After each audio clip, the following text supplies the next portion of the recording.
ಓಂ ಶ್ರೀ ಪರಮಾತ್ಮನೇ ನಮಃ. ಅತ ಪ್ರಥಮೋಧ್ಯಾಯಃ ಅರ್ಜುನ ವಿಷಾದಯೋಗಃ. ಅರ್ಜುನ ಉವಾಚ. ಅಧ್ಯಾಯ 1 ಶ್ಲೋಕ 21-22. ಸೇನಯೋರುಭಯೋರ್ಮಧ್ಯೆ ರಥಂ ಸ್ಥಾಪಯ ಮೇಚ್ಯುತ. ಸೇನಯೋರುಭಯೋರ್ಮಧ್ಯೆ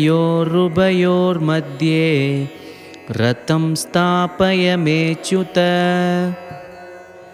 ಯಾವದೇತಾನ್ನಿರೀಕ್ಷೇಹಂ ಯೋಧುಕಾಮಾನವಸ್ಥಿತಾನ್ ಕೈರ್ಮಯಾ ಸಹ ಯೋಧವ್ಯಂ ಅಸ್ಮಿನ್ ರಣಸಮುದ್ಯಮೇ. ಶ್ಲೋಕನ ಅರ್ಥ: ಅರ್ಜುನರು ಹೇಗಿದ್ದರೂ ತಪ್ಪೇ ಮಾಡಾದ ಭಗವಾನೇ, ಎನ್ನ ತೇರ 2 ಪಡೆಗೂ ನಡುವೆ ಎತ್ತಿನೋಗಿ ನಿಲ್ಚಿವಿ. ಆಗನ ಪೋರ್ಗ ತಯಾರ ಇಬ್ಬ ಪೋರ್ ವೀರರ ನೋಡಿ ದಾರ ಕೂಡ ಮೊದಲು ಸಂಡೆ ಹಾಕುವುದು ಒಂದು ಮುಡಿ ಮಾನ್ನೆ.